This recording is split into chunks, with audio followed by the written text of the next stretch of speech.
Good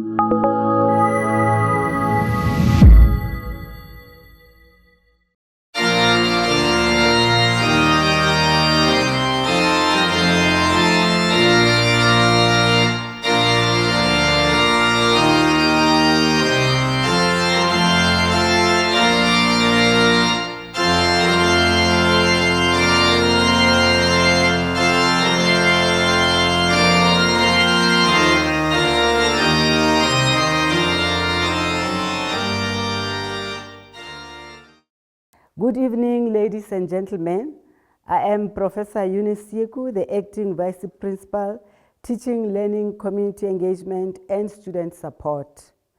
This evening, I shall be presiding over the phenomenal and momentous occasion of the University of South Africa, the inaugural lecture of Prof. Madikizela-Madiya, who is a professor from the Department of Educational Foundations in the College of Education here at UNISA.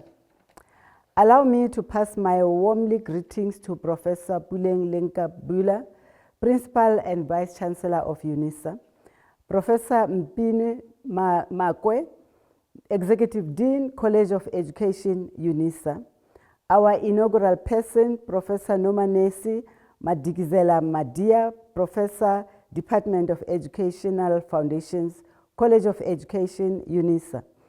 Our respondent, Professor V. Pitswe, Professor, Department of Educational Leadership and Management, College of Education, UNISA.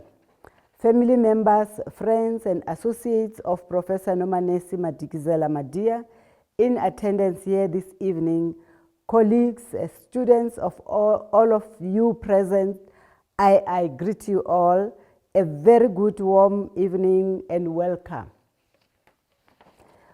At the core of inaugural lecture is momentous journey to celebrate, acknowledge, and welcome our very own to the new world of research agenda professorship.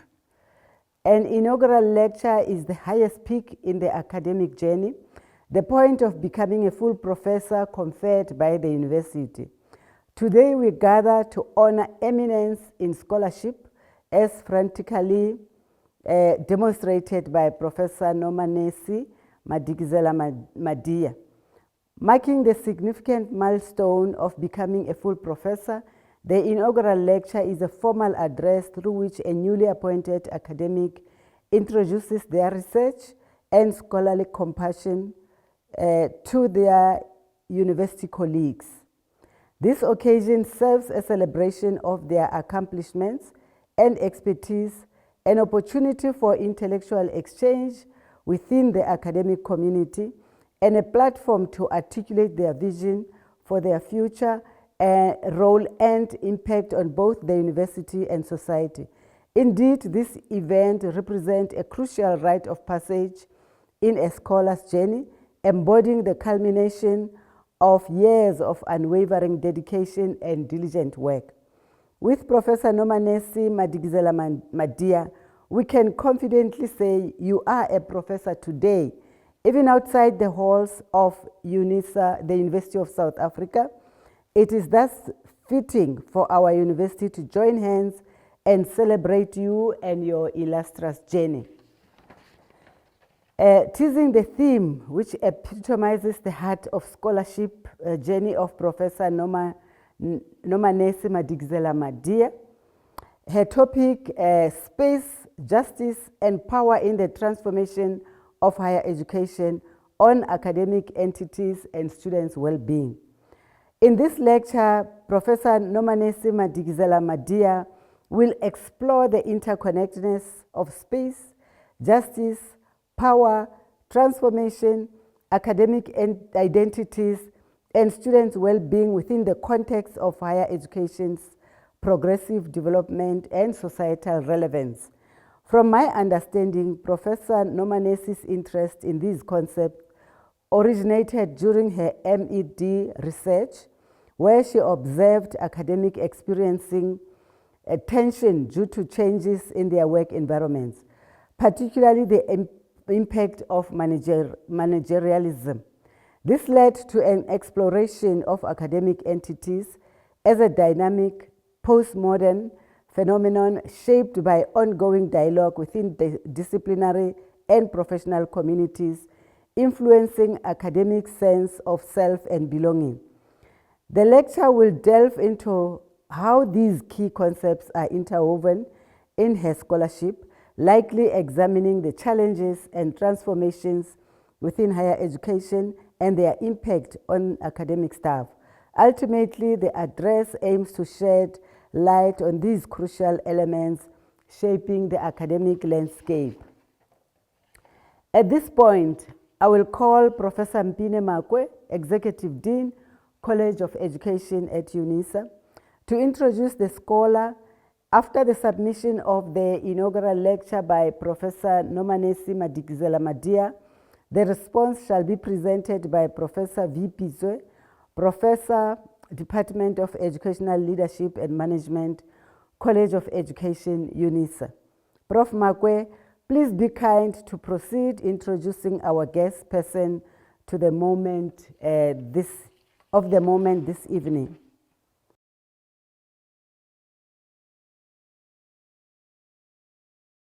It gives me a great pleasure to introduce Professor Madikizela-Madiya. Born and bred in the Eastern Cape in a small town called Mbizana, in Elutulini village to Mama Manjiela and Tata Vona Kuchana. Madikizela-Madiya is a professor in the School of Educational Studies in the Department of Educational Foundation at the University of South Africa. Professor Madikizela-Madiya received her Bachelor of Arts in Education from the University of Transkei, now known as Walter Sisulu University, in 1991. She obtained a B.Ed honors with distinction in 2007 from the University of South Africa. She furthered her studies at the University of KwaZulu-Natal, where she obtained a Master of Education in 2010 and her Doctoral of Education from UNISA in 2016.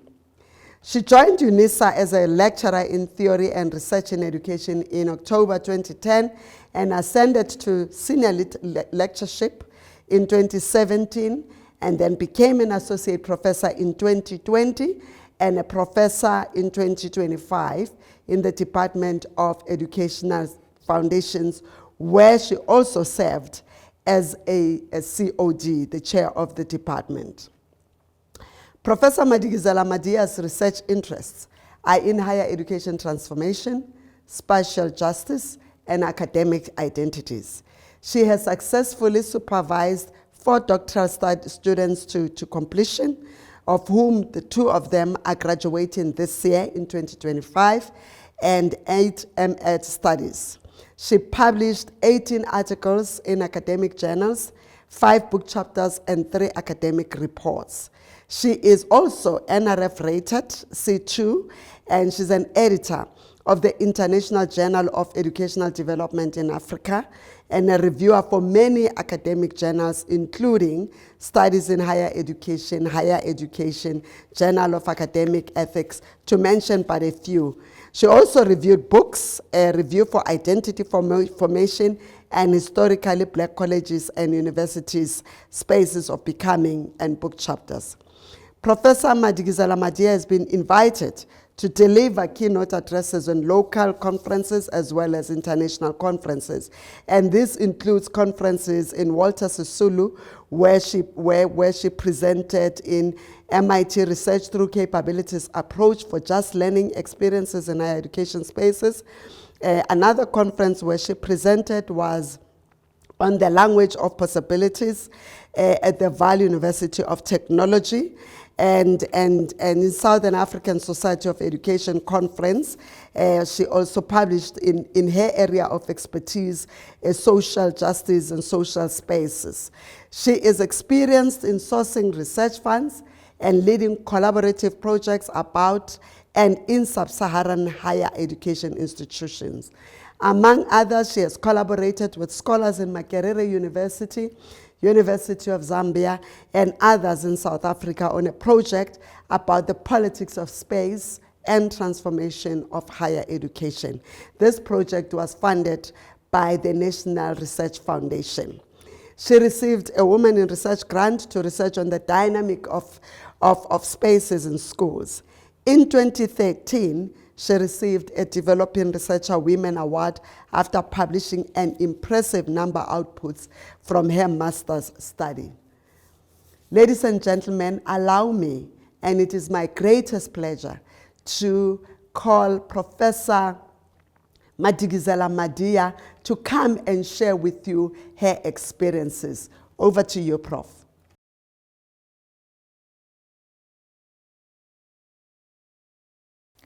Greetings this evening to the Acting Vice-Chancellor of the University of South Africa, Professor E. Sikwe, to the Executive Dean of the College of Education, Professor M.E. Makwe, to the Director of the School of Educational Studies, Professor R. Dabane, to the guests from all over the world, the colleagues, friends, and family here present.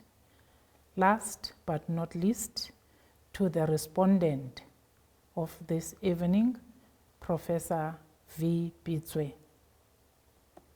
It is my pleasure this evening to have this opportunity to share with you just a snippet of what I have been doing over the years that I've been in the higher education fraternity.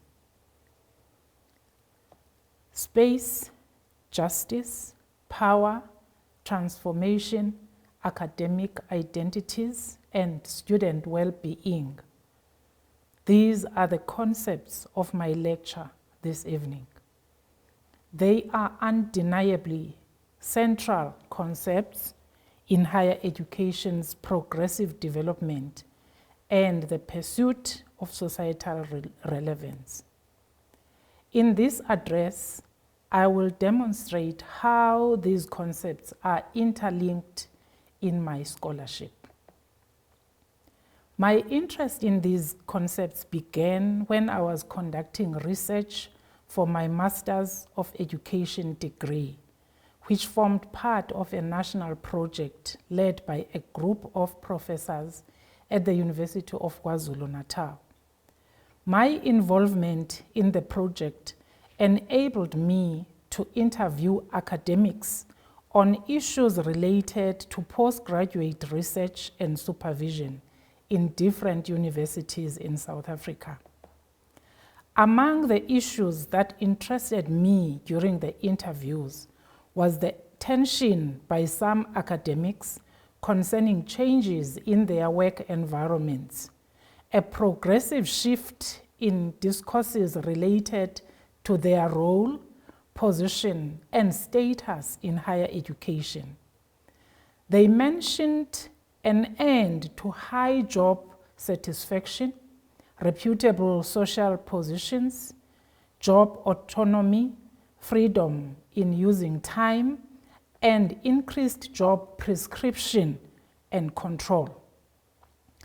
The emergence of managerialism with its overt top-down corporate approach was described as destabilizing university life as it was known. Several years later, these are still the experiences of academics in higher education.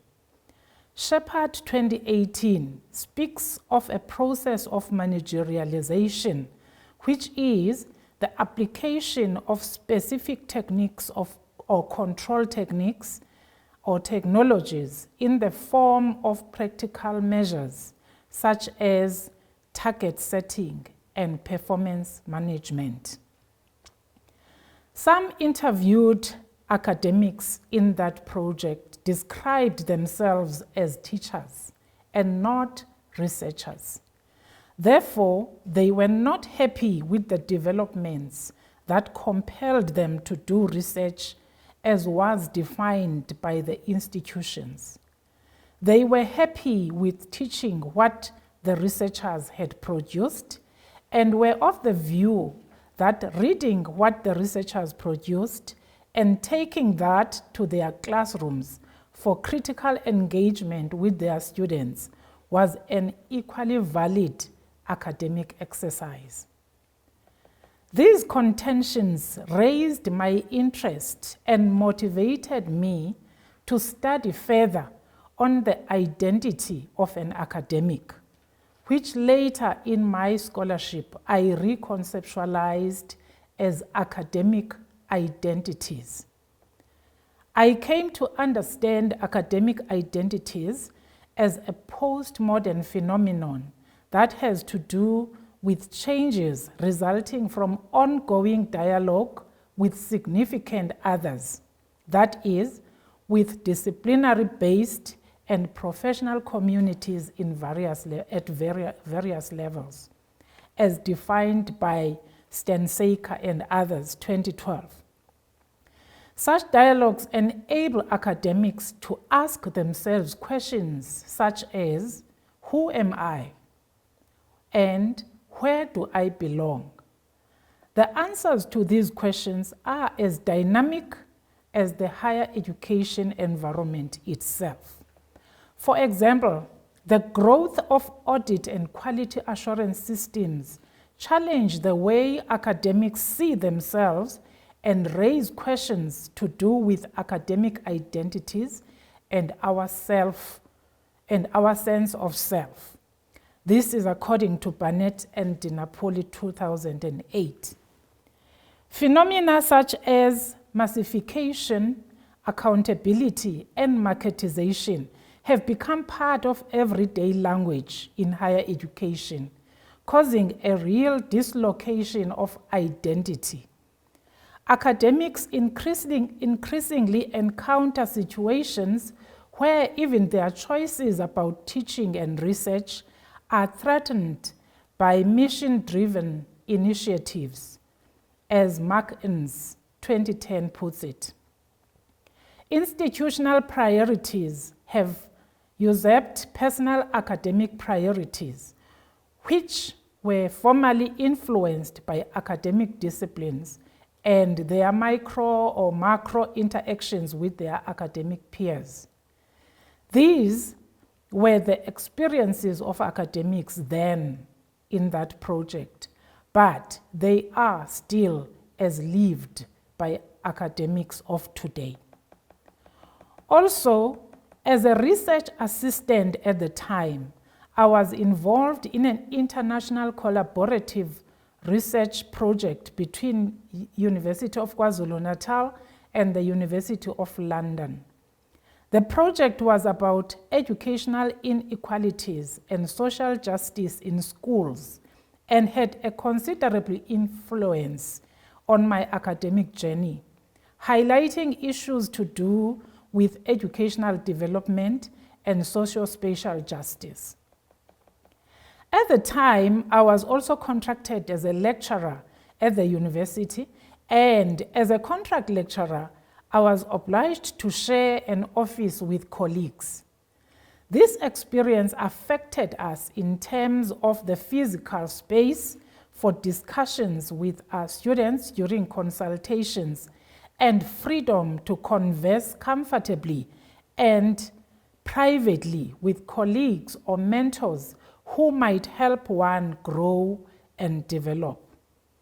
Small things that could be taken as small, such as one person's preference for silence while another preferred soft music, or whether or not the air conditioner was switched on, or the need to make phone calls, those became matters of mild contention, disturbing relationships among us.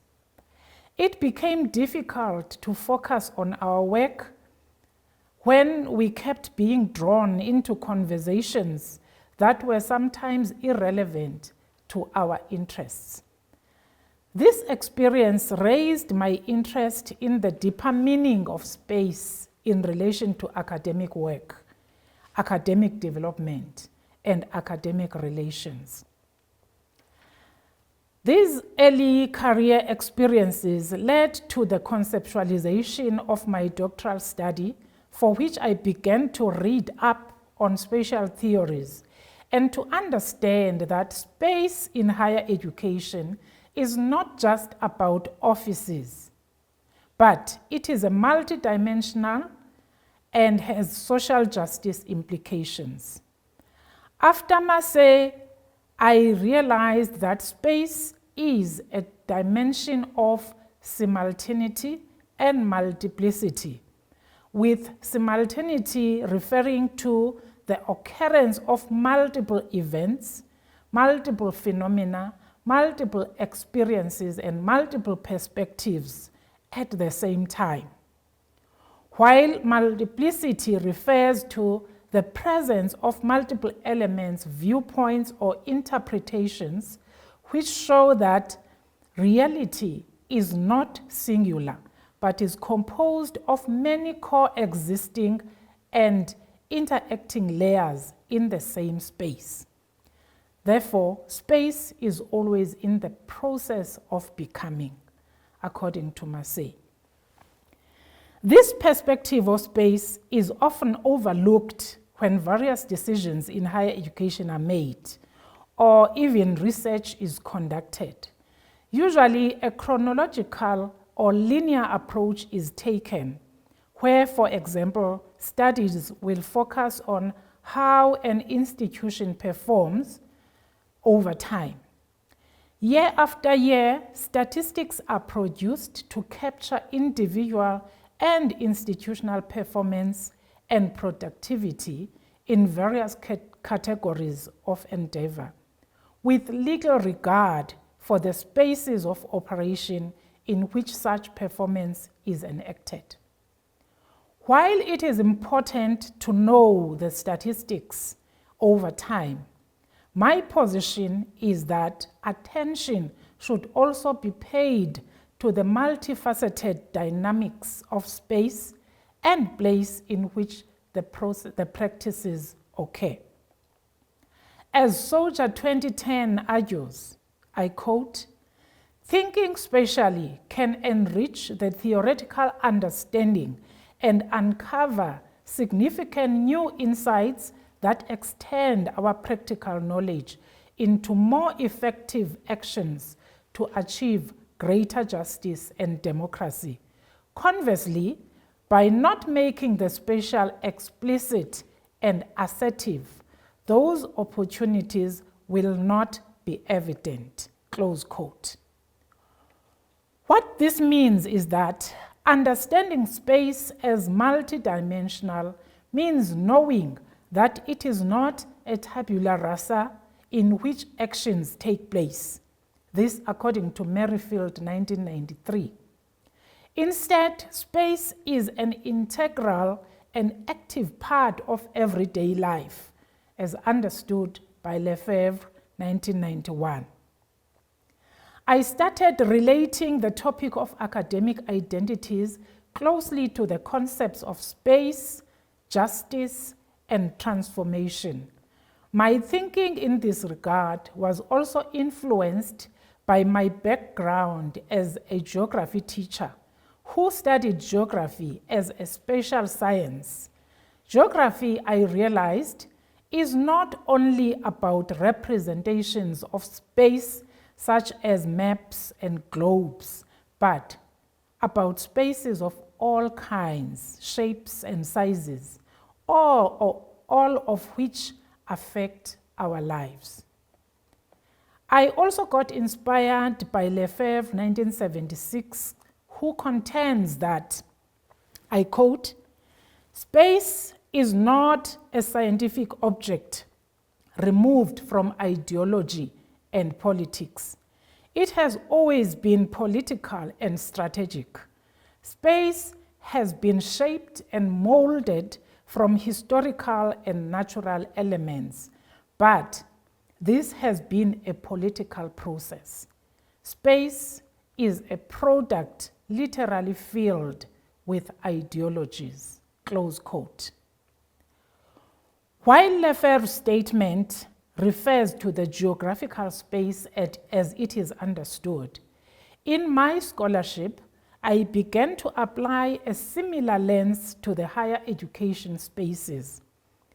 I was interested in the ideologies that underpin our planning and use of academic spaces, and how few people are aware of the ideologies that influence our current organization of space. Space, of course, cannot exclude issues of power, because power is inherent in the appropriation and use of space. This is according to Lefebvre, 1991. For example, Jean Michel argued that, I quote, "Thinking about space and organizing space is one of the preoccupations of power," close quote. That is, preoccupation with who should do what, where, and when. While this arrangement is necessary to avoid chaos in the spaces, it becomes a problem when power becomes domination. Power as domination prevents people at the receiving end of it from identifying, recognizing, and or advancing their self-identified interests. In higher education, this situation manifests as academic bullying, academic jealousy, academic control, academic distraction, and the application of measures that prevent people from advancing their careers and enhancing their academic identities. Dominating power is not always obvious, but may be implicit, as illustrated in the quotation by Luke's 1974, I quote, "Is it not the supreme exercise of power to get another or others to have the desires you want them to have? That is, secure their compliance by controlling their thoughts and desires?" Close quote. This is a chilling thought, and it speaks to the extent of subtle domination, to the point where those under its influence fail to recognize that their compliance has been engineered by forces above them. Getting others to comply with the priorities of those in power is a clear example of the conceived space in which a way of operating is designed somewhere away from academics, but it is required to be lived or implemented by them. Our compliance is the result to that. In some contexts, academics may be made to think that the policies and spatial arrangements they work within are to their advantage. This form of power is described by Foucault, 1977, as false consciousness. It applies in situations where people believe that they are free and simply fail to recognize the imposition of power over them.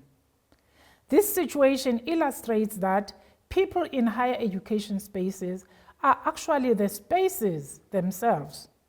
They are spaces that can enable or constrain the development of those that interact with them. This is what I engaged with when I was doing my doctoral study. After completing my doctoral study, I obtained internal and external funding to lead research projects on the topic of the socio-spatial transformation of higher education. The projects involved collaboration with scholars at UNISA, other universities in South Africa, Zambia, and Uganda. One such project was premised on the notion that higher education spaces in sub-Saharan Africa are social contexts where transformation and decolonization are not just buzzwords, but they are phenomena of social justice that needed to be interrogated. Space should be at the center of discussions on transformation and decolonization, since space is such a significant aspect of all practices and relations in society and in higher education in particular. In our research, we argued that higher education practices depended on the nature or type of institution, the location of the institution, the history of education in the country where the institution is located, and the social relations and interactions between and among social actors or people at the institution. Particularly, we believed, after SOJA 1980, that universities in sub-Saharan Africa are divided, I quote, into dominant centers and subordinate peripheries, a structure which is captured with greater precision in the concept of geographically uneven development, close quote.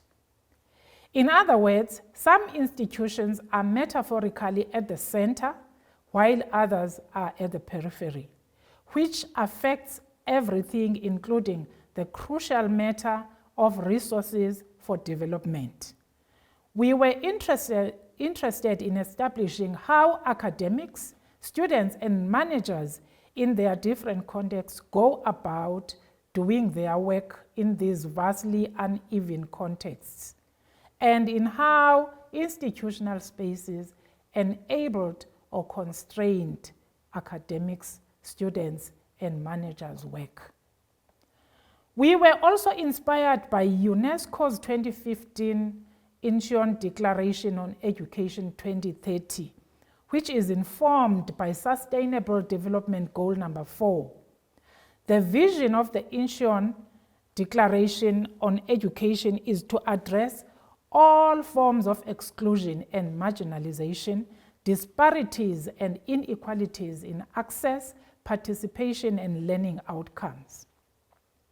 Similarly, Fenwick and others state, I quote, issues of education and work include how spaces become specifically educational or learning spaces, how they are constituted in ways that enable or inhibit learning, create inequalities or exclusions, open or limit possibilities for new practices and knowledge, close quote. Ladies and gentlemen, allow me to mention a few of the projects that came out of this intense period of research. As stated in my biography, I have published and co-published many articles and book chapters, and I cannot really list all of them in a talk of this nature. But among others, I published an article titled The Question of Access and Spatial Justice in Universities in Sub-Saharan Africa, a Capabilities Approach, in the journal Transformation in Higher Education. I framed the article with Amartya Sen's understanding of human development, or the capabilities approach, and unraveled some of the complexities in the concept access to higher education. The article makes the point that enrolling students in universities is not access to higher education if those students do not have access to quality education in the spaces where they are enrolled. I identified many aspects of institutional space that limit access to capabilities, to justice, to democracy, and to inclusivity. I also conducted a dual ethnographic analysis of the spatial and power dynamics of supervising a colleague's postgraduate study with Dr. John Mushomi of Makerere University in Uganda, and this study was published in Qualitative Research Journal. One of my favorite publications was titled Mistrust in a Multi-Campus Institutional Context, a Socio-Spatial Analysis, and it was published in the Journal of Higher Education Policy and Management. In the article, I discuss the observation that mistrust dominates managerialism, it dominates higher education, and the ways in which a multi-campus institutional context aggravates mistrust. This lack of trust in the institutional space impinges on academics' interactions and prospects for development. It leads to micromanagement and undermines people's abilities to work with integrity and with passion. The article actually received an award from the journal.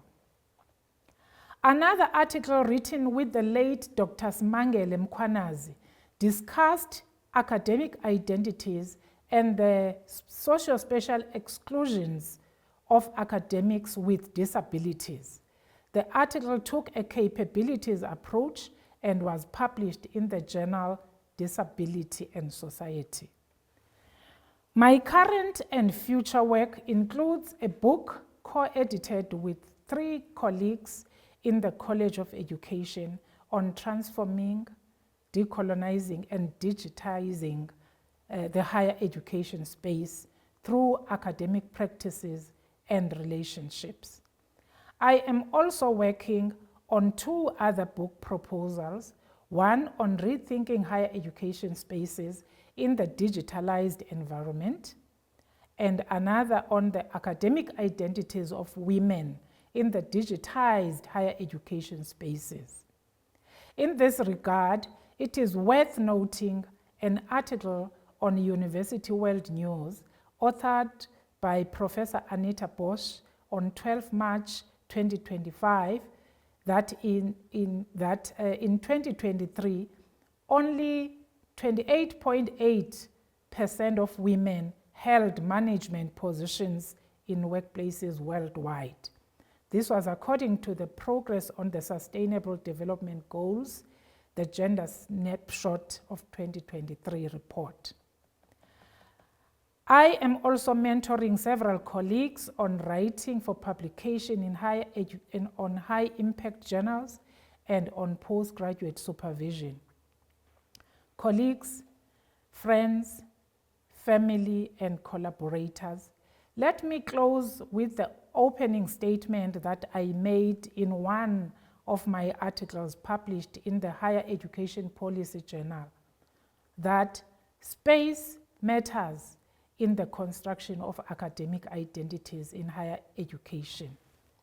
In addition, I want to conclude by saying that space is not location only, but it encompasses a host of issues related to power, relations, history, and ideology.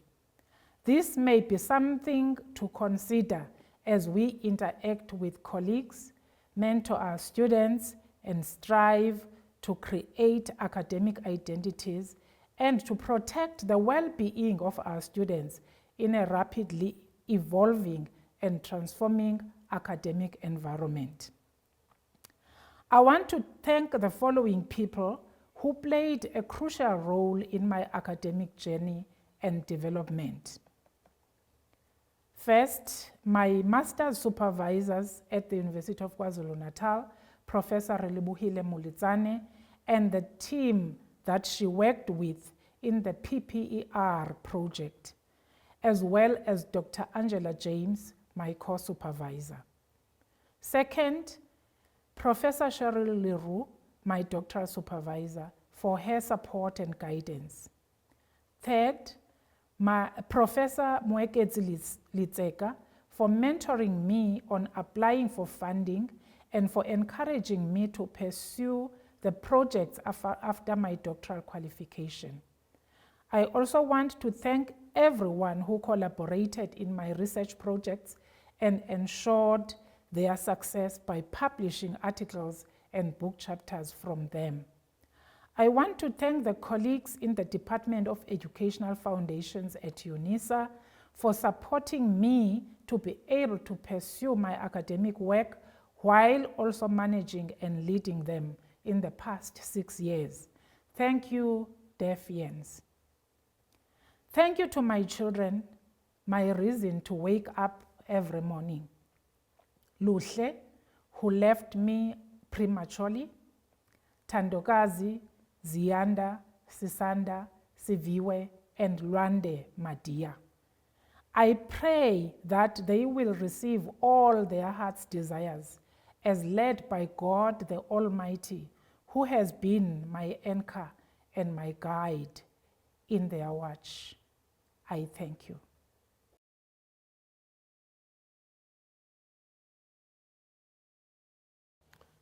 Acting Vice Principal, Professor Sekwe. Let me start this response by saying all protocols observed. The concept of space, justice, and power are very controversial. We can see them as philosophical problems and policy imperatives. In responding to Professor Madikizela-Madiya's inaugural lecture, Space, Justice, and Power in the Transformation of Higher Education. In the introduction, I would start by saying that Professor Madikizela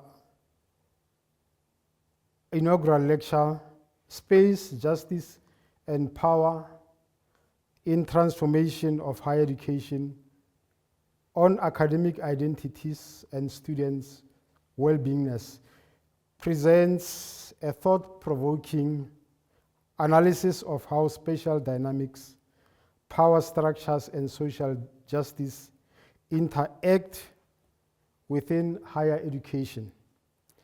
Her insights, grounded in a rich academic trajectory, highlight the evolving identities and the challenges academics and students face within higher education institutions. This response critically engages with key themes in her lecture, namely the transformation of academic identities, managerialism, social spatial justice, and student well-being, evaluating their implications for the higher education landscape in South Africa and beyond. Let me start by looking at academic identities and managerialism. One of the lecture's most compelling aspects is the discourse of academic identities as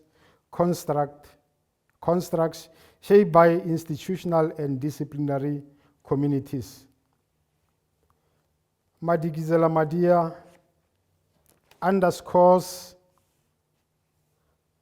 how neoliberal managing has disrupted traditional and academic roles, fostering tensions between teaching and research. The corporatization of higher education institutions, with its emphasis on performance metrics, quality assurance, and audit cultures, has eroded academic autonomy, leading to job satisfaction and identity crisis among faculty members.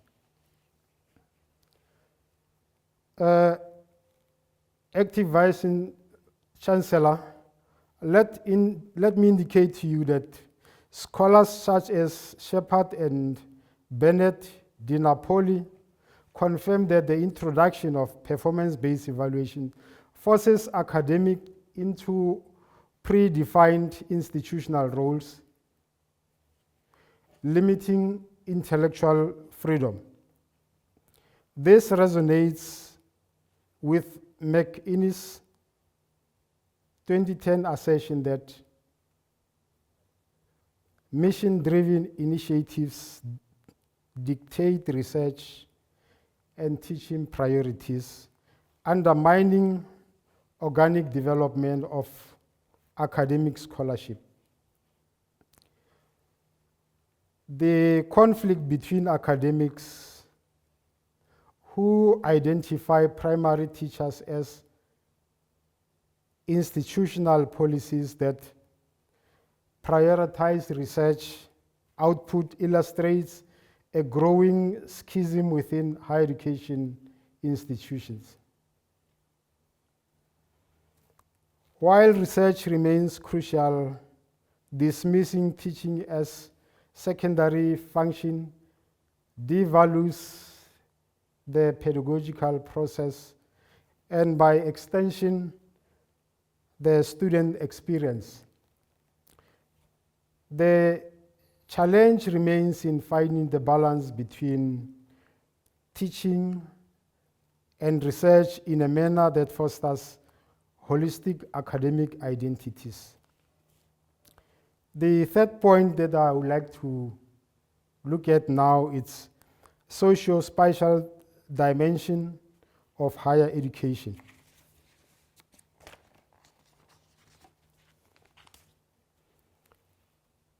Madikizela-Madiya extends the discourse of transformation beyond administrative policies to the spatial organization of higher education institutions. Drawing on Lefebvre's work 1991 and Mercy 2009 and Soja 2010, she poses that spaces are not neutral, but socially constructed sites of power and ideology. Her personal experiences of shared office spaces limiting professional growth and student engagement reflect a broader system issues related to spatial justice. The distinction between dominant centers and subordinate peripheries within sub-Saharan higher education institutions, as highlighted in her research, echoes Soja's 1980 notion that geographically uneven development, the distribution of sources among universities perpetuate disparities in academic opportunities and student success. This stratification is not merely physical, but extends into research funding, faculty support, and access to technological infrastructure. In this regard, Madikizela-Madiya's argument aligns with UNESCO's Incheon Declaration, which stresses that the importance of addressing inequalities in education through policies that enhance spatial justice. However, while her lecture acknowledges these challenges, there's no room for further exploration into how spatial reorganization can actively dismantle entrenched hierarchies in higher education institutions.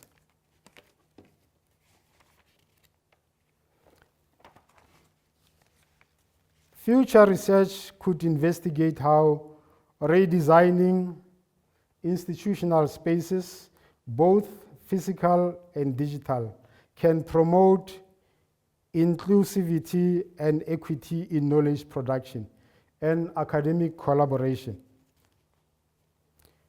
The fourth point that I want to look at is power, domination, and higher education. She uses Foucault, Michel Foucault, who has written a lot about power. Michel Foucault believes that power is everywhere, and it's applied on subjects and objects within a space. The lecture's discourse on power, particularly the concept of false consciousness as described by Foucault and Stephen Luke's 1974, offers critical insight into the mechanisms of academic control. Madikizela-Madiya convincingly argues that academics often comply with institutional structures without recognizing the extent to which their agency is constrained. It is noteworthy to mention that this perspective aligns with critical theorists who emphasize the subtle yet pervasive ways in which power operates in academia. Let's look at managerialism. As discussed earlier, it's not yet merely bureaucratic framework, but a mechanism of ideological control that shapes academic aspirations and professional behaviors. The imposition of predetermined institutional goals limits intellectual creativity and reinforces a hierarchy where decision-making is centralized, leaving little room for dissent or innovation. The prevalence of academic bullying and micromanagement further exacerbates this tension by creating an environment of mistrust and professional stagnation. She has an article which won Mistrust in Multi-Campus Institution. It underscores how institutional structures can either enable or hinder academic collaboration and growth. While her analysis on power is incisive, a deep engagement with resistance strategies within higher education institutions would have strengthened the discourse. How can academics reclaim agency within managerial frameworks? What role can faculty unions and academic communities play in challenging restrictive policies? Addressing this question would provide actionable insight into fostering more equitable academic environments.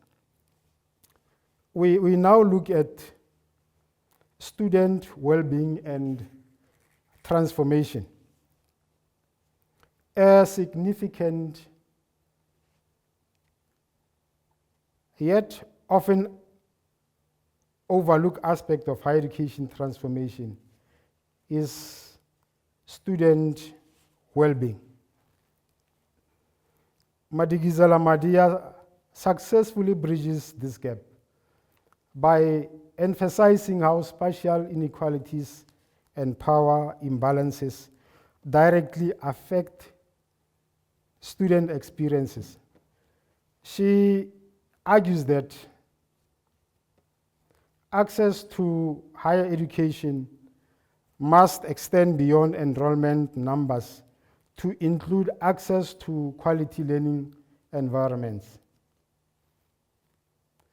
This aligns with Sense Capabilities approach, which views access to education as meaningful not only when students can fully participate and thrive within institutional spaces.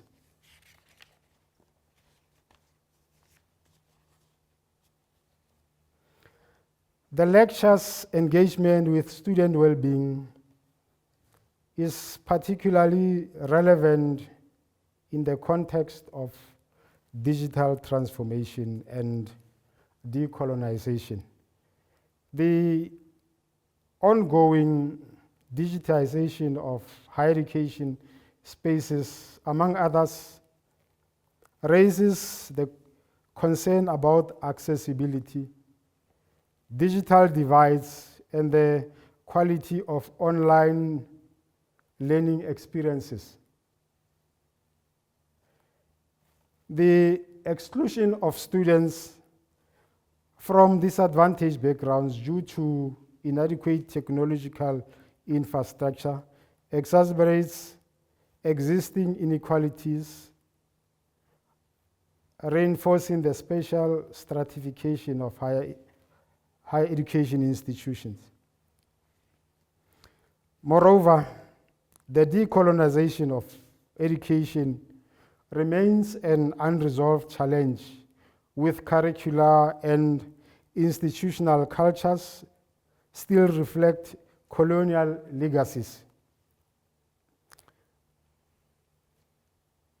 Her emphasis on the need for universities to critically interrogate the spatial arrangements in the pursuit of transformation is commendable.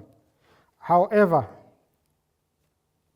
further exploration of student agency in this process would be beneficial.